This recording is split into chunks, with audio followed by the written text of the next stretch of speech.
billionaire mo lóríire gbogbo beautiful minds lọ́rọ̀ mi látọwọ́ màmá mi Mrs. Amẹ́lẹ́tẹ̀mí Tọ́pẹ́ Amẹ́lẹ́tẹ̀mí Tọ́pẹ́ alága the president of beautiful minds social club tó bẹ ní gbogbo Ìjẹ̀bú àwọn ẹlẹ́rẹ́ mi ò wá o wọ́n ní ìrẹ̀lẹ̀ bàbá rẹ̀ tàgàn ni mò ń gbé rí Adekunle Professor Adekunle Lawal Oloki gangan ni mò ń gbé rí o àfijù professor ní ìlú òyìnbó káre bàbá Adéyínká bàbá Adékọ̀yàdé o bàbá Adébọ́lá bàbá Adéfisayọ̀ o bàbá àkókò lọ́wọ́ tuntun olóríire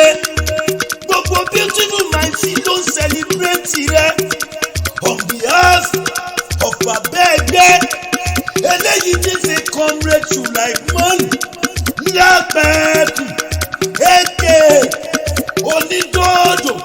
pẹ̀lú màmá ẹgbẹ́ o Mrs.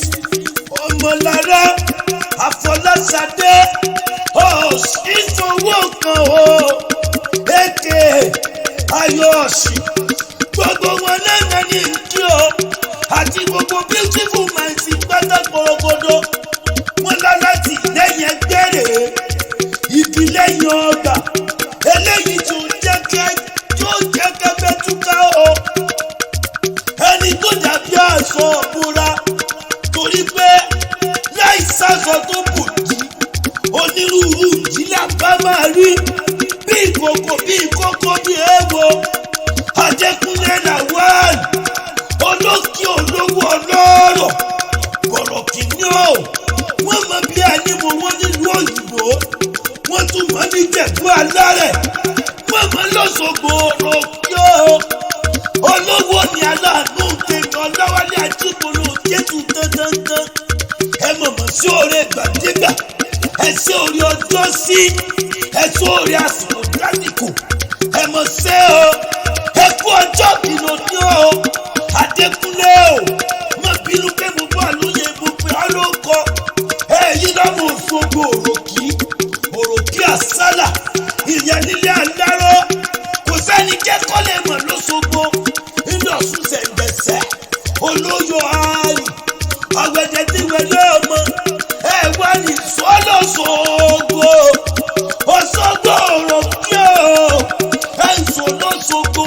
nínú Ọ̀ṣun ṣẹ̀ǹgbẹ̀sẹ̀ olóyò ààrùn ọ̀gbẹ̀dẹ̀ tí wẹ̀lẹ́ ọmọ ìyé mi Ọ̀ṣunṣun nàrẹ́nàrẹ́ òṣàṣù lẹ́gbẹ̀lẹ́gbẹ̀ ẹlẹ́sẹ̀nsẹ̀sán ẹlẹ́sẹ̀nsẹ̀sán ayé òṣùn ọmọ wọ́n fi irun mú dímú wọ́n fi irun gbọ́dá pẹpẹ omi oyó ọ̀tá Ọ̀ṣun o ẹ̀yọ ọ̀tá o àgbẹ̀ o Ọ̀ṣun ṣẹ̀ǹgẹ̀sẹ̀ lọ́sọ̀gbọ̀ rẹ̀ o ìyẹn ní ẹ̀dẹ́rọ́ ṣebí táwọn àgbo ṣẹ̀ǹbáyé tó wò gbàrú ẹ̀yin ló máa ń wọ́ gbàrú bá gbẹ̀jẹ̀ lọ́wọ́ ẹni ìyẹn lọ́sọ̀gbọ̀ kárẹ̀ ọmọ Ìjẹ̀bú alárẹ̀ ìyẹn nílé mọ̀mọ́ rẹ̀ ẹ̀yin Ìjẹ̀bú ọmọ arígbá lábúwọ́ Ìjẹ̀bú nìyí ọmọ òun sẹ́ni ọ̀yọ̀yọ̀yọ̀ ọ̀yọ̀yọ̀ dákun mọ́mọ́ yọ̀ mọ́ o tòró ti ń sẹ́ni ó lè panijẹ́ ẹ̀mọ̀ gbèsù mẹ́fà ní sùn Ìjẹ̀bú èjì jíjẹ èjì tàìjẹ́ olùsàtọ́jú méjì tó kù sọ́jọ́ ẹ̀jẹ̀mọ́ ni wọ́n ti ń ṣe ẹ̀yin lọ́mọ alágẹ̀mọ́ fún wọ́yọ́wọ́yọ́ ọmọ alágẹ̀mọ́ fún wọ́yọ̀wọ́yọ̀ ọmọ alágẹ̀mọ́ tó ti kékeré kọlá yíyan ẹ̀yin lọ́mọ aláyẹ̀mọ́ mọ̀rọ̀ oko ojú àròkù tán ẹ̀jẹ̀ ti fò lọ ọmọ alísì ńlọ mọ̀mọ́ rẹ́bẹ̀ ojú àròbẹ̀ náà bẹ́ẹ̀ káàrí tó lù tán ọmọ ẹ̀jẹ̀ balógun omi lílí àrò òrokù àrò rẹ̀ ti yẹ iṣu mẹ́fà ní iṣu Ìjẹ̀bú èjì jíjẹ èjì tàjẹ olùsàtọ́ fi méjì tó kù sọ́dún àgẹmọ ni wọ́n fi ń ṣe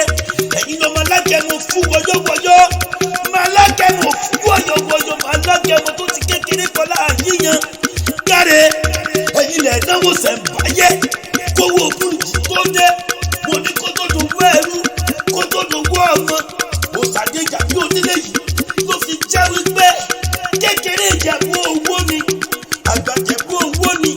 Oloki Ìjẹ̀bú owó ni,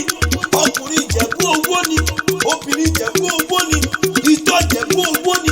kẹ̀lẹ̀bẹ̀ Ìjẹ̀bú owó ni, ìgbẹ́ Ìjẹ̀bú owó ni, ìtọ̀ Ìjẹ̀bú owó ni. Ọmọ owó àmọ́ràn nílé o, òkú oríire, ikú onípa ọ̀nà wéréwé, àrùn oníṣẹ́ ọ̀nà wéréwé, òní dààmú, ikú ọmọdé ìkájú kọjá, ikú àgbàlagbà kì í kẹ́kọ̀ọ́ ojú ọ̀nà, ikú àwọn onímọ̀ kẹ́kì ìkájú oko.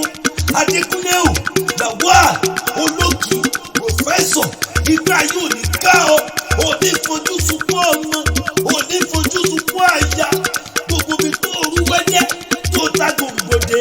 òní dààmú lórí wọn. Gbogbo beautiful man social club níjẹ̀bú